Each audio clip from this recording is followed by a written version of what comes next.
பட்டாணி அப்படின்னாலே எனக்கு பெங்களூர் நாட்கள் தான் ஞாபகம் வரும். ஏன்னா வந்துட்டு பெங்களூரில் வந்துட்டு கிலோவே 50 ரூபா அப்படின்னு சொல்லிட்டு விற்பாங்க. டெய்லி வரும் தள்ளுவண்டியில், ஃப்ரெஷ்ஷாகவும் இருக்கும். 1 கிலோ 2 கிலோன்னு சொல்லி வாங்கி அப்படியே ஸ்டோர் பண்ணி வச்சுக்குவேன். அண்ட் அதே மாதிரி ஊருக்கெலாம் நான் போகும்போது அதையும் கொண்டுட்டும் போவேன்.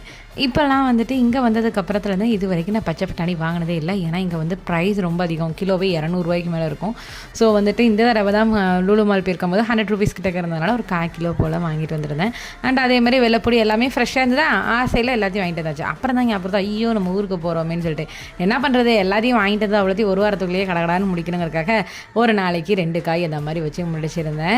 ஊருக்கு கிளம்புறதுக்கு முன்னாடி வீடை ஃபுல்லாமே நீட் பண்ணி வச்சுட்டு சாமி திங்ஸ் எல்லாமே க்ளீன் பண்ணி நடவிளக்காக வச்சுட்டு போகிறது தான் எனக்கு கொஞ்சம் சாட்டிஸ்ஃபேக்ஷனாக இருக்கும். வந்த உடனே அப்படியே பார்க்குறதுக்கு துணி எல்லாத்தையும் உடச்சி திரும்ப ஃபுல்லாக ஒன்று போல் மடித்து வச்சுட்டு எப்படின்னு எல்லா வேலையும் பண்ணிட்டு தான். அதுக்கப்புறம் பார்த்தா ஒரு பெரிய ட்விஸ்ட்டே இருந்தது. அது அப்புறம் வர வீடியோவில் சொல்கிறேன்.